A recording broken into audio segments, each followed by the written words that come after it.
which I'm super excited about, but I am Joy DeLiso Osborne. I work here at SAP, but I'm joined by the inimitable Shelby Cole this evening, who will be taking the lead on the interview. And I'm going to hand it over to you, Shelby. Great. Thank you. And, we were talking about our lighting, and I decided I had to make a decision between good lighting or screaming children. So I gave you the bad lighting, but no screaming children this evening. But I can't promise the no screaming children. It's just the best option. So I'm really excited to be here. If you want to go to the next slide, Joy, we can take a look at. I'm really excited to welcome Adil Abdul Qadir this evening. Adil is somebody who I have been following on Twitter for quite some time. And as Joy and I were sort of thinking about, some of these events, I remembered that Adil had just done a trauma-informed pedagogy session in I think it was a pre-service teacher education course. And so we were able to touch base with Adil through a mutual colleague, Eli Lubaroff, who folks may know from Desmos. And so I am super excited to welcome her. I know she is a Desmos fellow, and that's how we got connected through Eli. But Adil, I want to welcome you to go ahead and tell folks a little bit more about yourself before we dig into the content. Thanks, Shelby. My name is Adil Abdul Qadir. There's pronunciation. I respect the pronunciation. Thank you. We talked about this before, so don't worry if there's a little mismatch in pronunciation. I appreciate the pronunciation that Shelby has, and she has the okay. So Idil, if you can say it, Idil, if you can't, that's okay. So I am an educator. I've been teaching for a decade, and aside from my work in education, I do work with like mentoring. I was a youth worker, and that kind of led me into teaching. I work with specifically kind of like racialized, marginalized communities, Muslim girls. I do a lot of mentoring there. And I got into trauma-informed education. That's a story that we'll get into the next question. But as a teacher who was assigned a class of primarily refugee students. And so that's how I kind of got into the idea of trauma-informed education. And from the community work element, it was something I was already learning about from a kind of chaplaincy and community care perspective. So kind of coming together, which worked out very nicely in the early 2000s, like 2010, 2011, 2012. And here I am. And then I was fortunate enough to be a Desmos Fellow last year. So STEM, I am obsessed with it. And trauma-informed education, life presented me with situations where this had to become a priority, and I am obsessed with it now. So I'm really excited about talking about the intersection of these two things, which might not seem like they fit, but if you are a STEM teacher, you can totally see why this is important.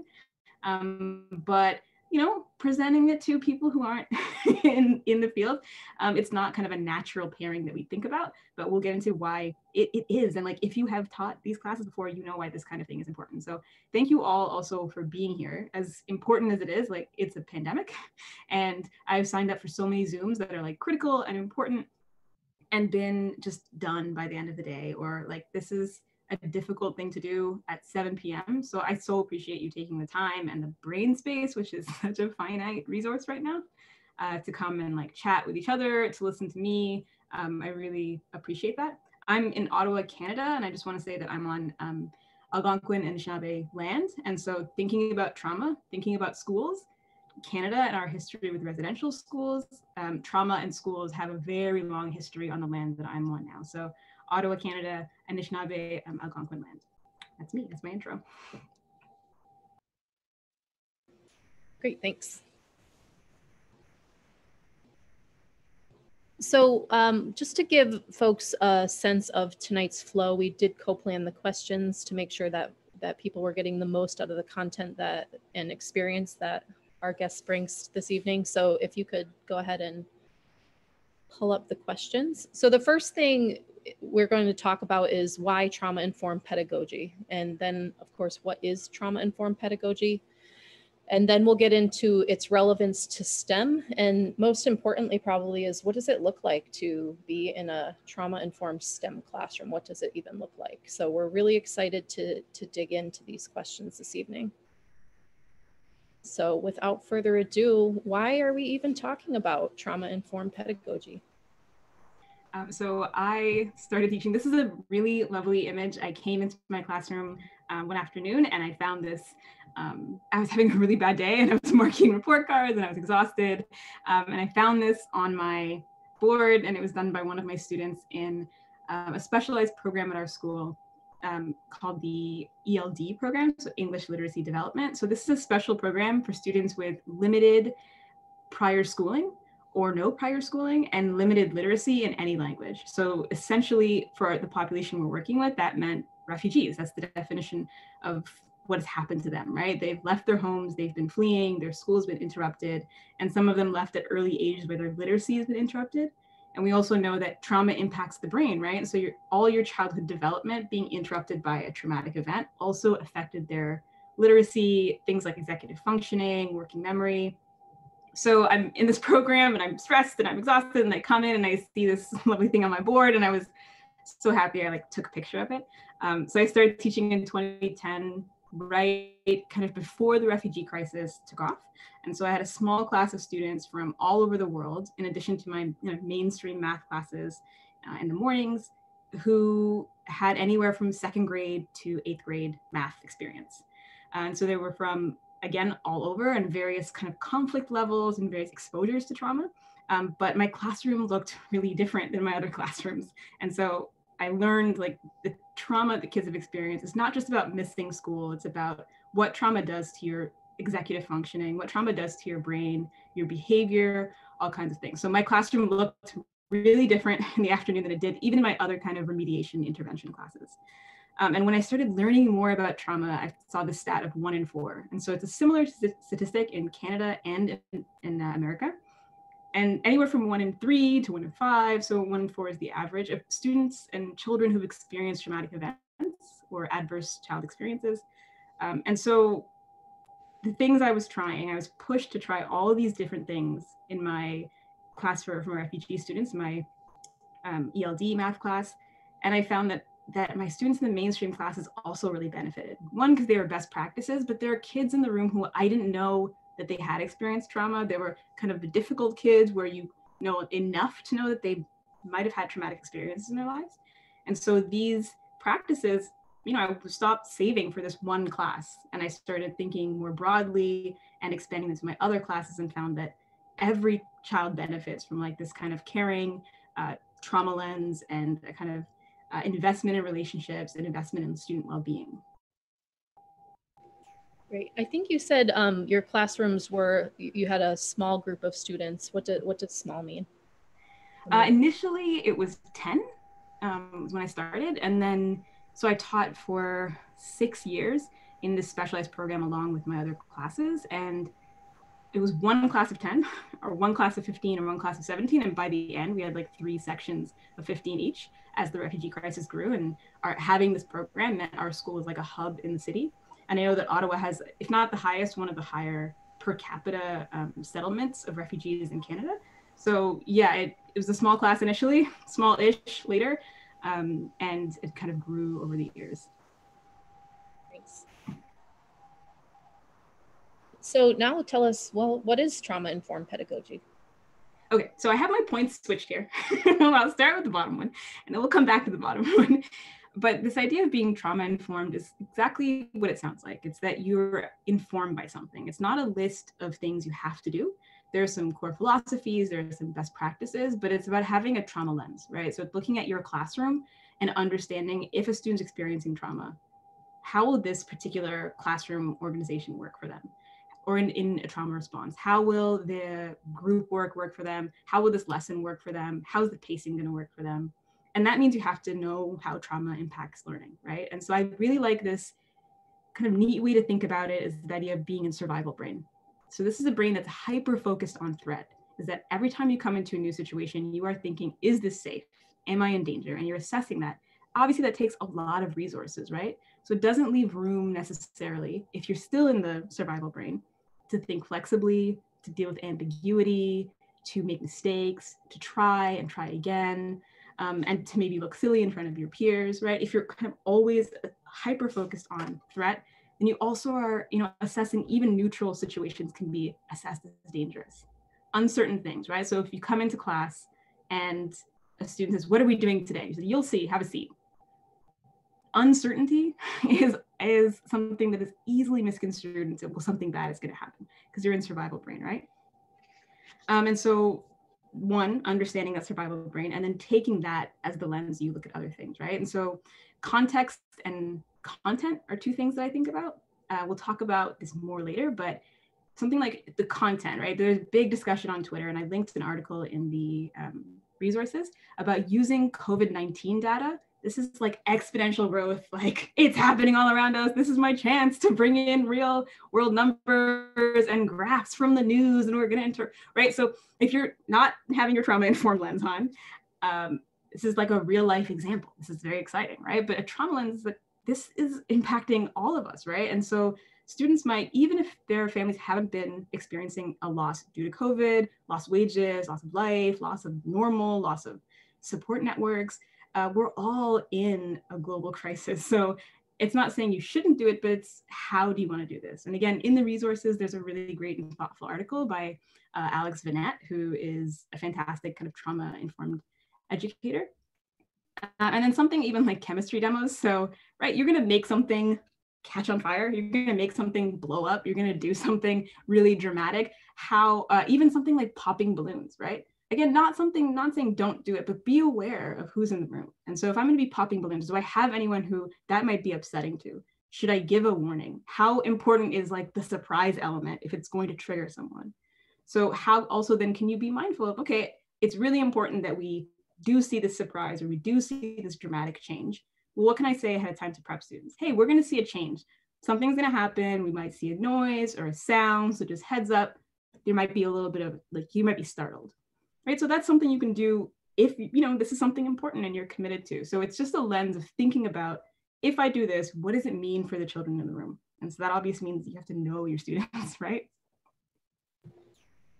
Thank you for introducing. I hadn't heard the phrase survival brain, and I'm finding recently that the you know, these phrases and words that are coming into my own vocabulary are also helping me to think about what's going on in students' lives. And so it just continues to just make me think a little bit differently as I interact with not just students, but humans in general. So thank you for introducing that to us. Joy, you can go to the next slide. So the next couple slides, we're going to talk about the relevance to STEM. So let's intersect this with content.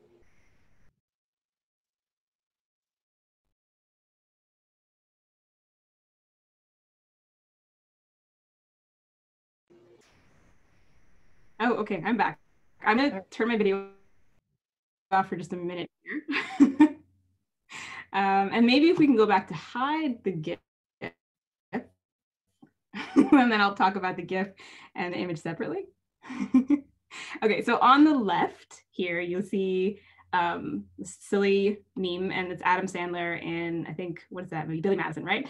And it says, me and my kids' daily Zoom meeting trying to learn second grade math. So in the beginning of kind of emergency distance learning at home, this was like the #1 joke and meme. It's like all the parents trying to understand and teach their kids elementary school math. And so the reason that I think, well, we'll get to exactly why trauma is important, but thinking about the context, how do we think about STEM? How do we think about mathematics? As something kind of difficult, as something not necessarily easy to follow, kind of illogical, kind of like things you're going to forget, you're not going to use in life.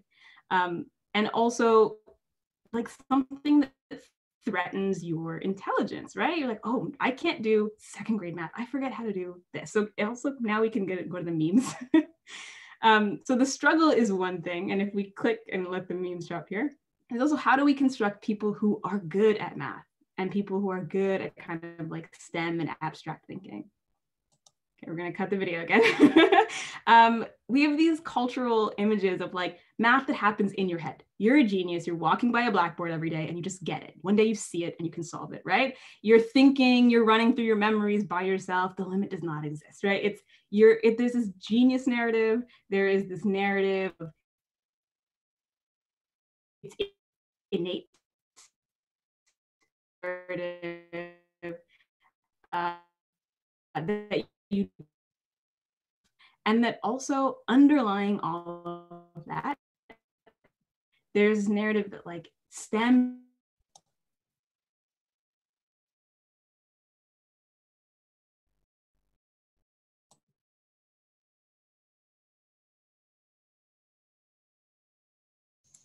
Sorry, slight technical difficulties. We were talking about. Okay, I'm back. You're back. All right, great. Where did my rambling get cut off there? About 30 seconds. Holy moly. Okay. Okay, so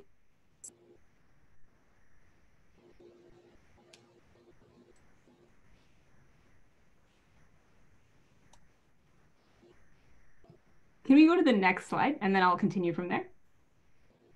I think we should be okay after that. Okay, so the mathematical knowledge. There we go, junior nerd. Thank you, Michelle.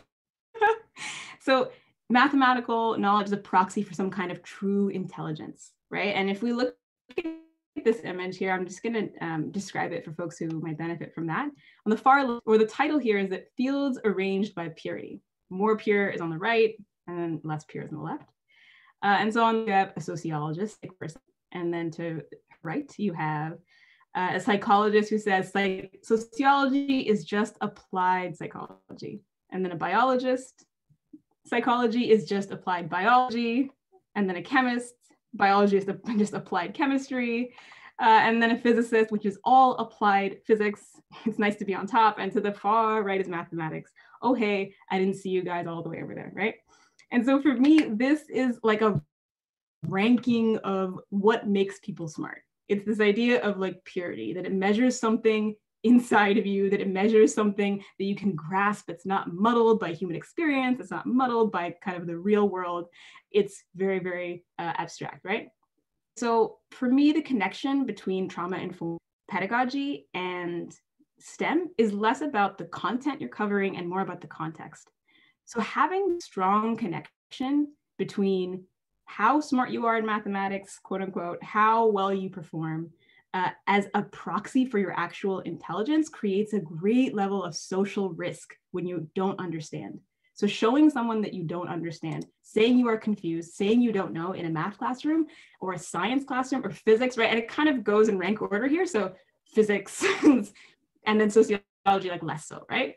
And so there's a social risk. And this is a term I learned from Dr. Alana Horn, that you can't, it's not just a matter of I tried and I didn't understand. It's a matter of I didn't understand, therefore I am not smart.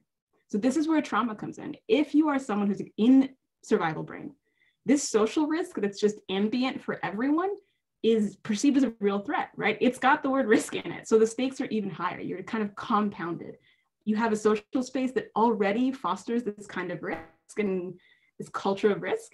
And then you have your own survival brain who's interpreting the risks. I definitely cannot be involved in here. And then all of your kind of trauma behaviors might start to kick up, right? So I don't know about any of you, but when you get to those abstract parts of the curriculum, they're kind of traditionally more difficult. Your fractions, your polynomials, things that you can't touch or see, or, you know, students traditionally like talk about, they're so hard, right?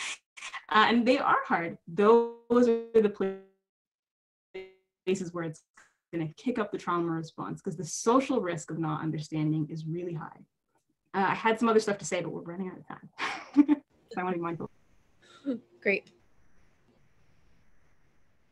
So let's end with then, you know, what does this actually look like? Okay, so cutting the camera again. And there are three things. So on the next slide, we can come back to the Q&A, the final slide.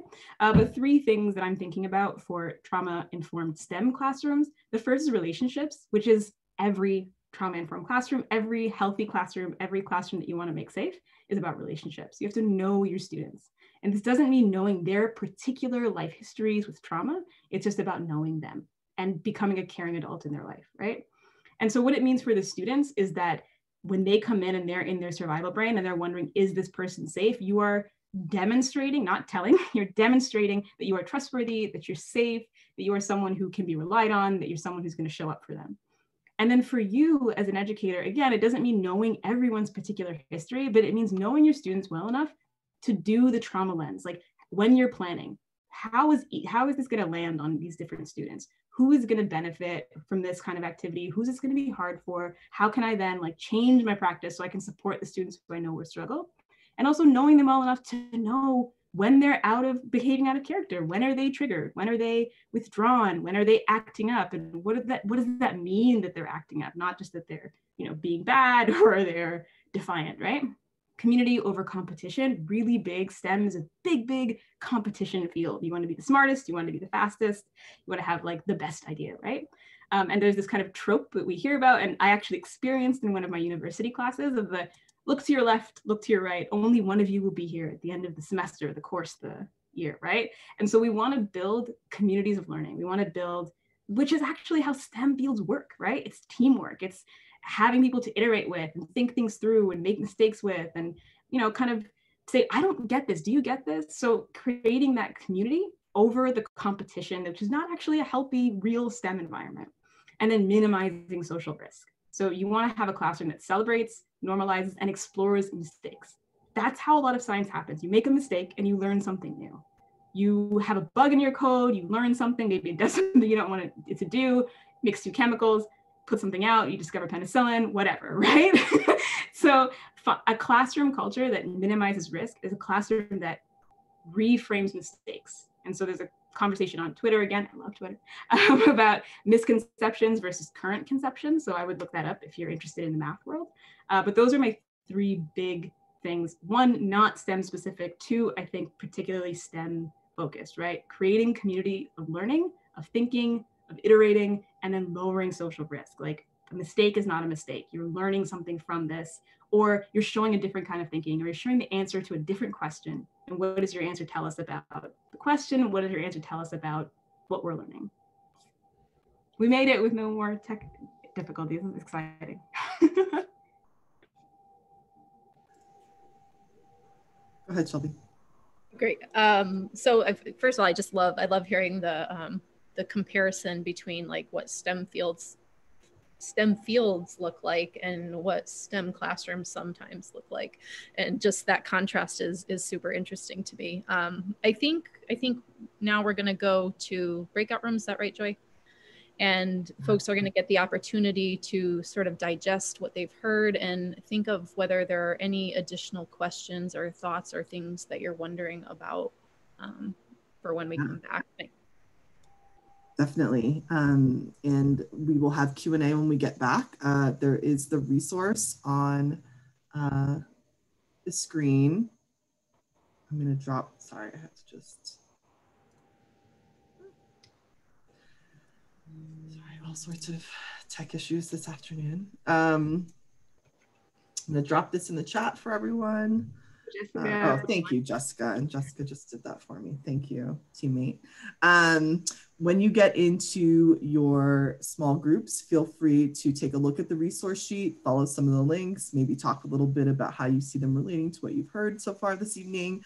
Be sure to introduce yourselves. And then when we come back in about 10 minutes, maybe 12, we'll sort of jump into the Q&A portion of the evening. So we'll see you in a few.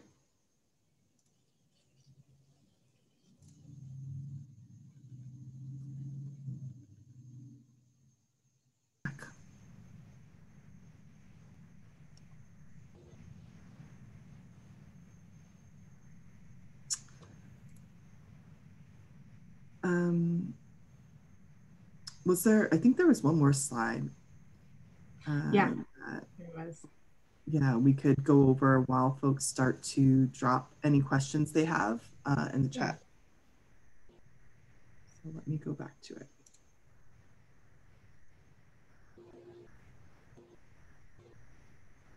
Just while folks are typing their questions, these are four core priorities for trauma-informed distance learning. So this is an article from Alex Vinette again, who has really been great as a thinking partner and someone who's taught me a lot.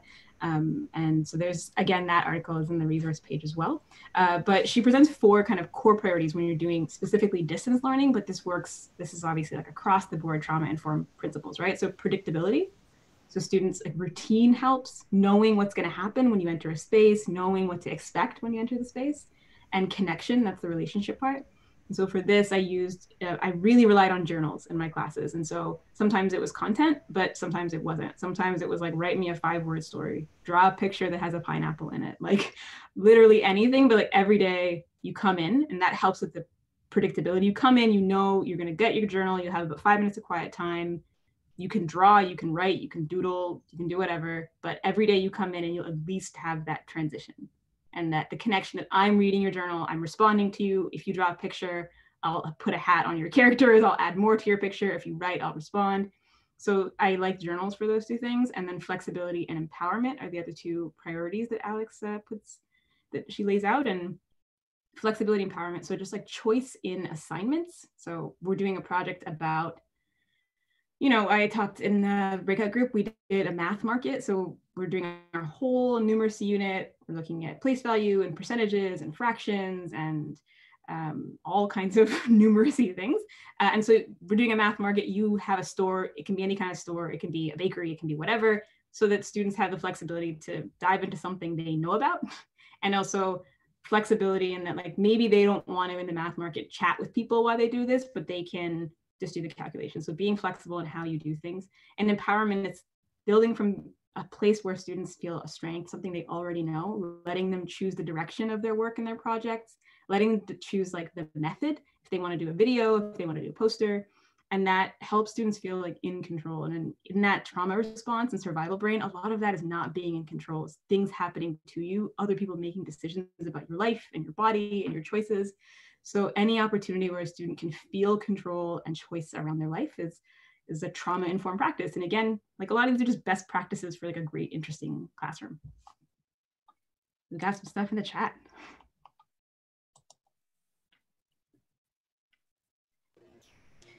Yeah, folks can continue to chat questions or ideas, wonderings that came up in the small breakout groups. That would be great. But our group was noticing that you didn't mention some of the things that we spend a lot of time talking about, and especially probably in Canada as well, but definitely in the United States and maybe in Australia and some of these other places. Curriculum, standards. So how are you thinking about content and what to teach and what students were ready for in the spaces you worked? Right. So some classes you have like the flexibility to play with the content, some you don't, right? So if you're doing kind of an intervention or remediation class, there's a little more flexibility to choose the content.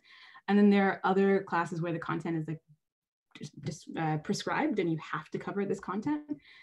And so thinking about like content and standards, tests are something else to talk about, but I thought about how can I access this content in ways that are relevant to my students? How can I access this content, and how can I, especially if the content is things they might already have some like baggage or issues around, right? How can I access the content in a way that might be new and set like a new relationship with it? And then are there ways that I can like stretch it so that students can choose? Are there ways that I can stretch it and like in this project we can hit like these 3 expectations in the curriculum or standards, but we're doing it in a way that allows students to like play, and we're doing it in a way that allows them to choose and be involved in it, right? And sometimes you don't have that. Sometimes it's really rigid. The courses are packed. There's some standardized testing that has to be done. And so that's where I really lean on like the context. So if like the content, I can't move it is as challenging in a situation as can be, then I think about the context. What's the feeling in my classroom? What are the routines like in my classroom? What's the language I'm using in my classroom?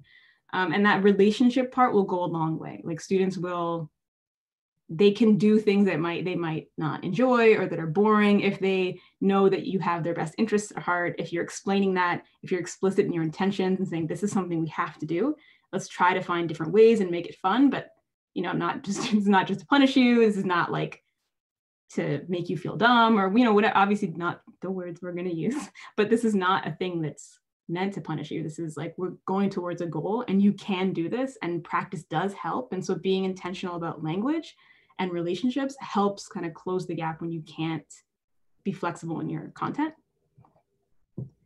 And let's see, more questions. Tests, man, tests.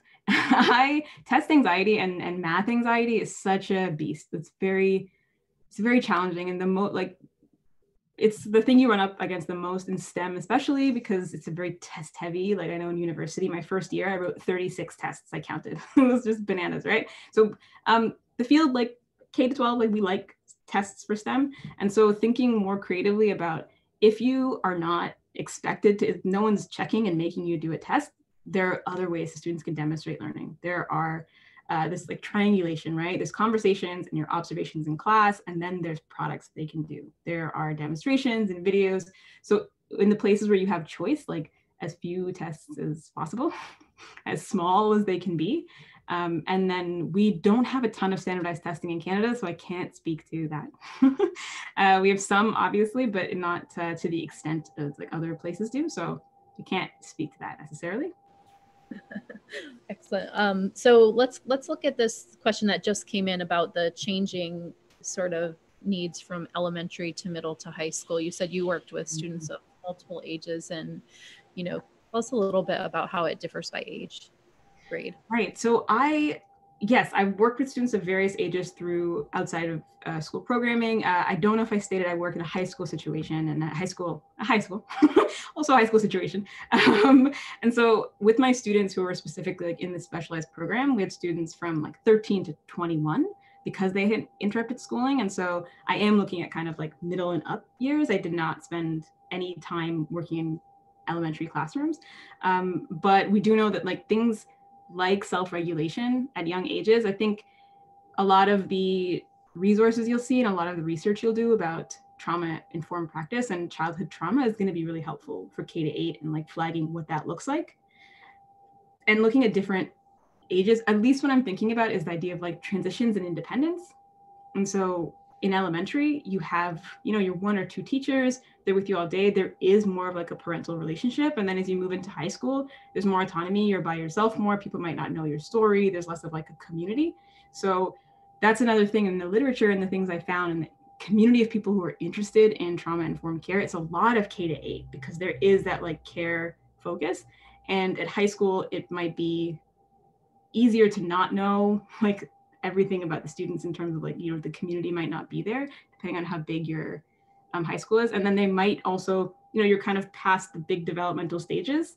So you're not seeing kind of like the developmental lags that you might see or developmental flags that you might see along the way from in elementary. So I can't speak too much to elementary, but I know in high school, like a lot of it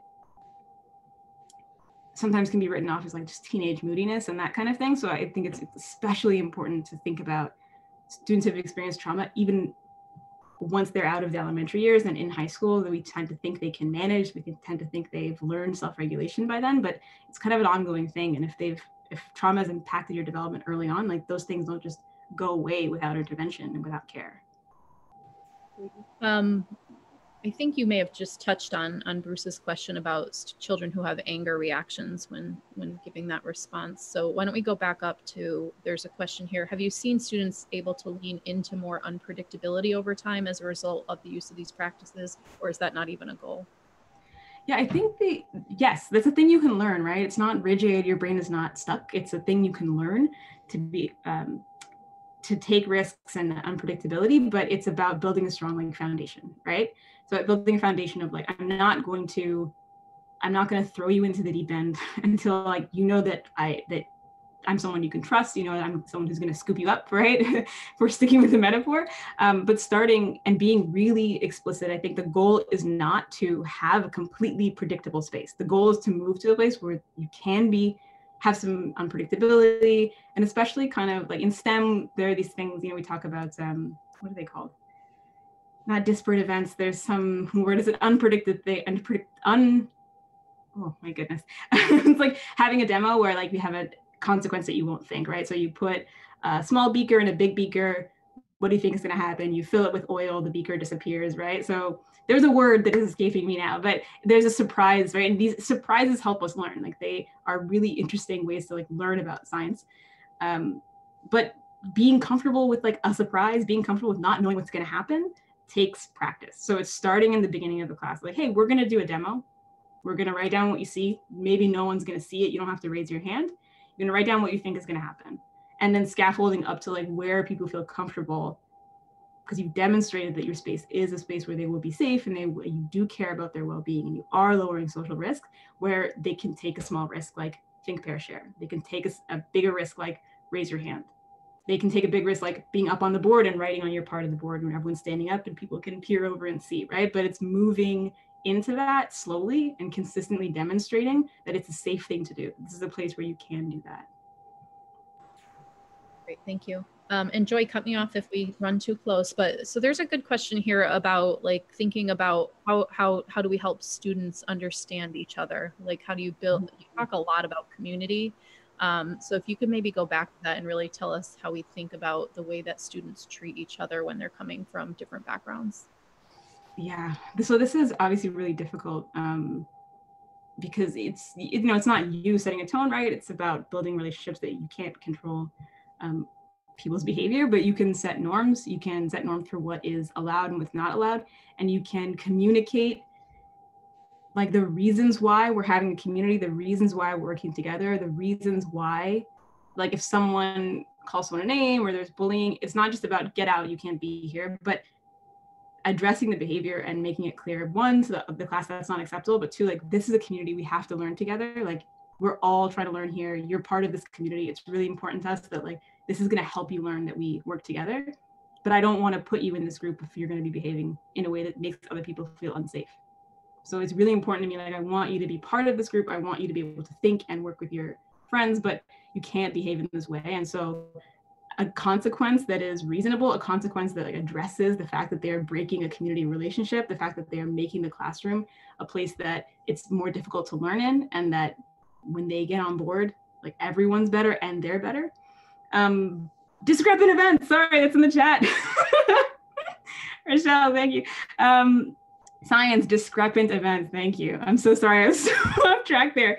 But yeah, developing the community is important and explaining why, and then the consequences for breaking community trust, like are that match that, not just punishment, and naming the fact that like, hey, we're all trying to learn, we're all having a rough time. Like if you were having a rough time, you will not someone to treat you like that. And obviously a way that's like natural and not a speech. And I am a very kind of like soft, touchy-feely kind of person. And so like this kind of, the way that I'm speaking is natural to me, and that students learn this is how I talk, and it's not just like some teacher lecture, but in a way that's like natural to you, and that, hey, we're a community, we learn together.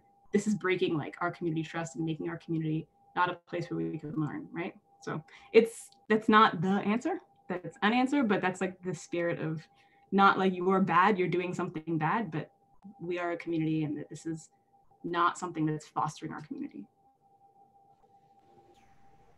We have time for one more, Joy? All right, cool. And so one of the other things that came up in our breakout room was really, it sounded like you had a small number of students, but they were coming from really different backgrounds and probably from different linguistic backgrounds as well. And so you talked about relationships as being really important, and we saw the journals, but how else do you build relationships when, you know, you're trying to communicate with one another effectively? Yeah, common language really helps, right? So the problem is that we don't have a common language. Everyone's speaking kind of different language. So having norms in your class and common language in your class, vocabulary that you teach the students that they can use together is really, really helpful. And then you do want to like let kids translate. I really like seeing L1 or like their first language in the classroom, and you want to be careful that there's a lot of kids from one linguistic group and et cetera. But the thing that helped me a lot was the norms. So everyone getting into the routine, we all know what we're doing. Roles, like I need a person to do this. This is the definition of the role. People take turns at that role. So having kind of like cultural objects in the class that you understand, having routines in the class that you understand, and having vocabulary like as limited and kind of clean and concise as you want it to be, that you all understand. So, you know, we had like Wordy Wednesdays where every Wednesday we did something like linguistic. So we'd like read a poem and it had numbers in it, math in it, or we'd read a story, or we'd do something. But having common touchstones that everyone can get on board with, and they want to communicate, like everyone, and they'll find ways. Like students will find ways if you have a safe enough space. I've had students who barely speak the same language, have no shared language, almost no common English vocabulary, and find a way to like be friends and like show each other their games and their videos, and like fostering the community. They'll find a way, and cultural objects, cultural practices, and common vocabulary that everyone can like tap into. Great, thank you so much. That was really, really helpful. Thank you both. I've learned a ton tonight. Thank you so much. As you all know, this has been a series, Coffee and Conversations. This is our final Coffee and Conversations of 2020. So we are going on a coffee break. We will be back in January for another season of Coffee and Conversations. And if you would be interested in knowing about those, getting notifications, you can join us on our Eventbrite page, which was just dropped in the chat. Also, we love feedback on these events. This has been our first season. We would love your input. If you are interested in sharing your thoughts or ideas for upcoming events, please use the link that we'll throw in the chat for feedback. And lastly, if you are not on our Core Advocates email list and you would like to be to hear about these events first, go ahead and use the final link in the chat this evening. Thank you, thank you, thank you so much for being here. We appreciate all of your time. Thanks, Shelby. Thanks, Idil. And we'll see you in 2021.